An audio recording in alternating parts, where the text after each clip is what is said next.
Assalamualaikum warahmatullahi wabarakatuh. Saya Yuni Arianti, CGP Angkatan 7 tahun 2022. Saya guru kelas bertugas di SDN Sukajaya, Kecamatan Pagardewa, Kabupaten Lampung Barat. Saya akan menggambarkan hasil pemikiran saya tentang filosofi pendidikan Ki Hajar Dewantara. Ini adalah infografis yang saya buat dari hasil pemikiran filosofi pendidikan Ki Hajar Dewantara yang akan saya gambarkan dalam bentuk komik. Komik hasil gambaran pemikiran filosofi pendidikan Ki Hajar Dewantara. Curhat sebelum pulang sekolah. Hai Pak Asep, kok belum pulang? Iya Bu, saya belum mau pulang.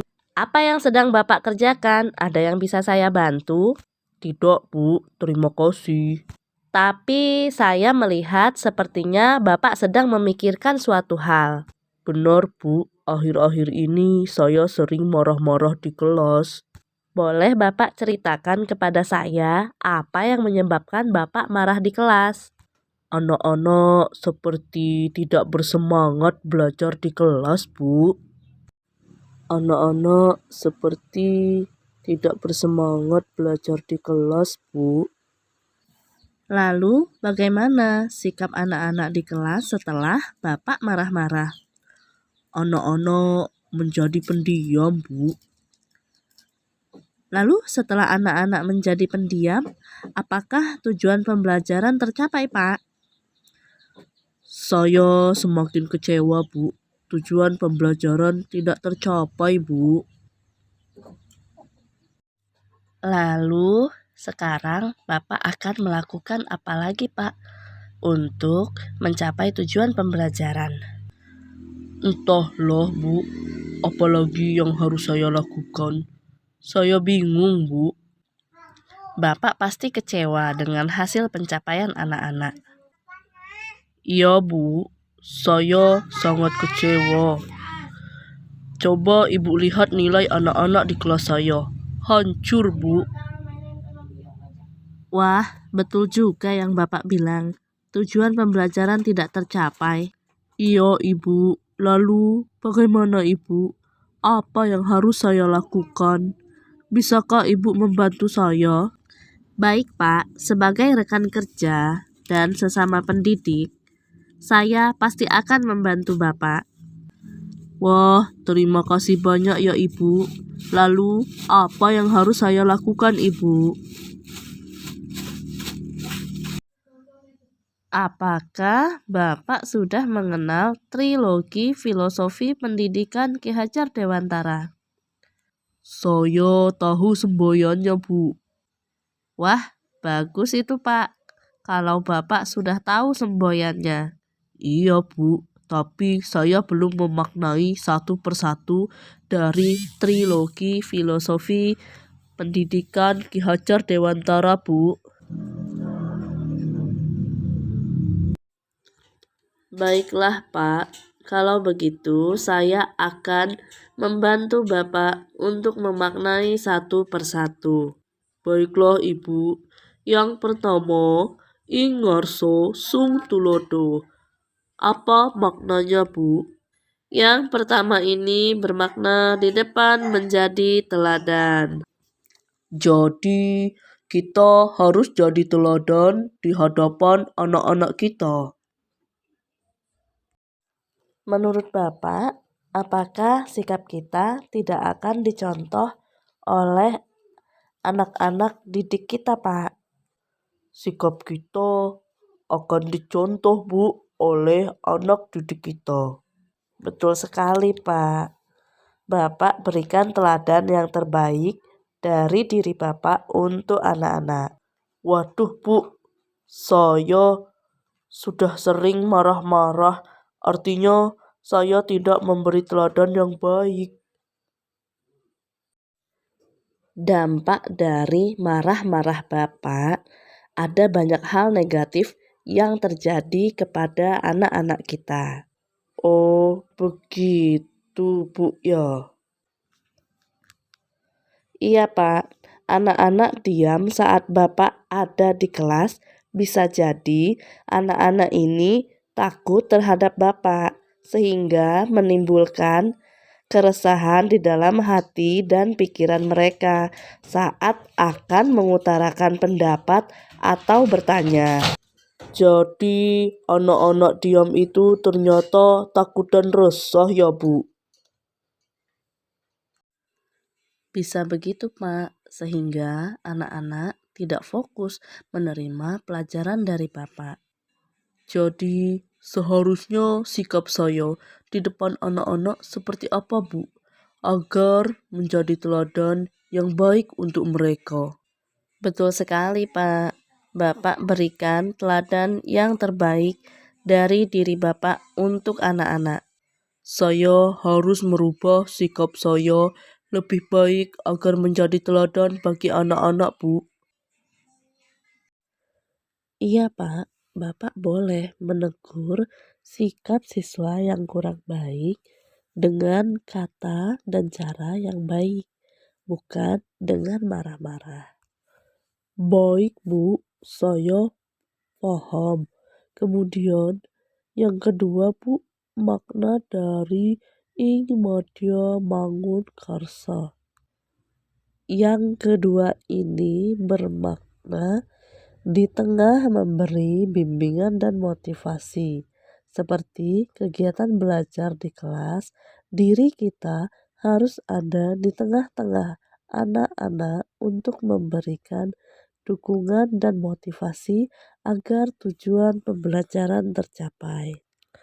Saya menyamaratakan semua anak di kelas saya, Bu, sehingga saat saya melihat satu anak sudah bisa, saya pikir yang lain pun sudah bisa, Bu. Ternyata membimbing dan memotivasi dari kita sangatlah penting ya, Bu.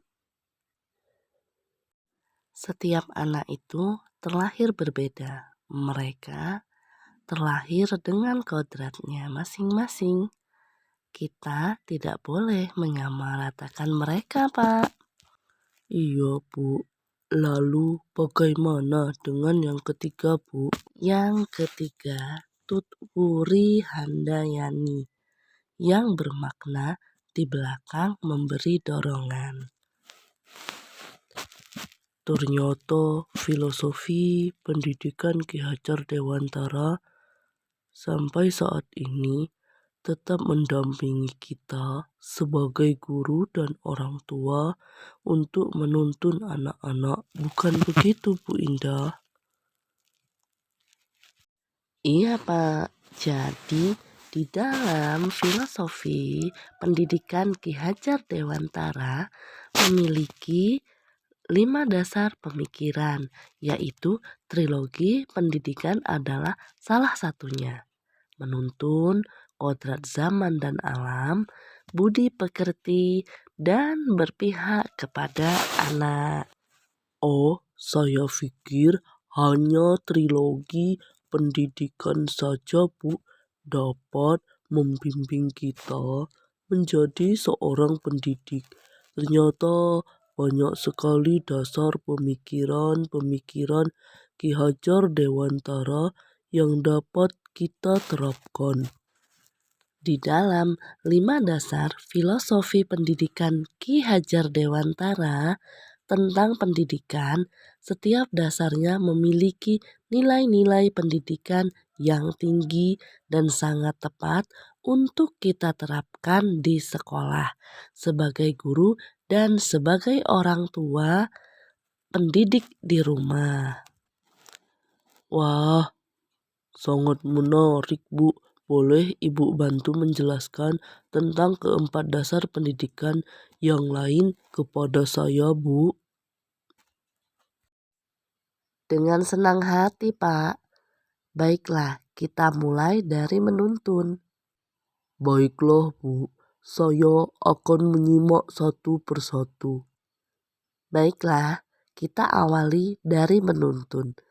Menuntun adalah mengantarkan anak mencapai keselamatan dan kebahagiaan sebagai manusia dan anggota masyarakat. Bagaimana dengan kodrat alam dan zaman, Bu? Kodrat alam adalah sifat yang dibawa sedari lahir dan pengaruh dari lingkungan tempat tinggalnya. Tugas pendidik membimbing agar muncul sifat-sifat baiknya sehingga menutupi sifat-sifat buruknya.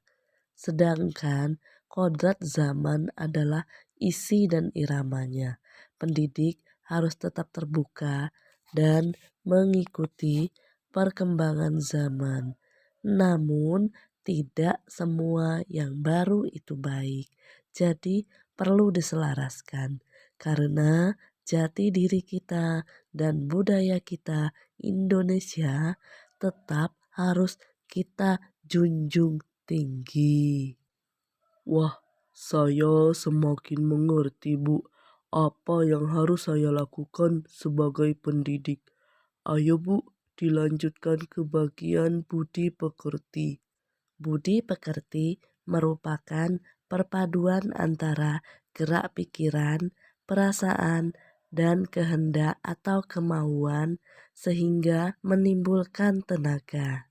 Jadi, budi pekerti dapat diartikan sebagai perpaduan antara cipta, kognitif, karsa, afektif, sehingga menciptakan karya psikomotor. Bukan begitu, Bu Indah? Betul Pak Asep. Bagaimana dengan yang terakhir, Bu Indah? Yang terakhir, pendidikan berpihak kepada anak adalah memanusiakan dan memerdekakan anak memiliki esensi bahwa setiap anak didik memiliki keunikan masing-masing dan seharusnya belajar sesuai dengan kesenangan mereka.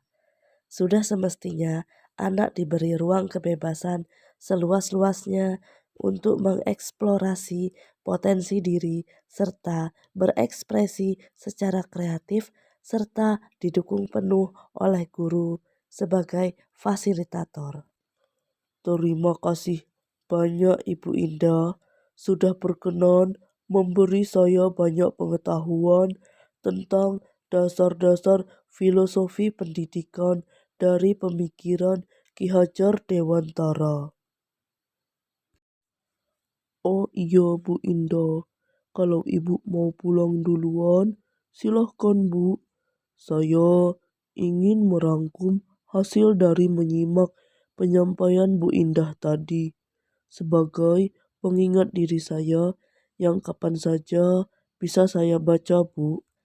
Baiklah Pak, kalau begitu saya pulang duluan ya Pak. Semoga bermanfaat. Iya, Bu. Hati-hati di jalan. Baik Pak, Assalamualaikum. Waalaikumsalam, Bu. Demikian komik yang saya buat sebagai gambaran filosofi pendidikan Ki Hajar Dewantara. Kritik dan saran yang membangun sangat saya harapkan. Saya akhiri, wabillahi taufiq wal hidayah. Wassalamualaikum warahmatullahi wabarakatuh.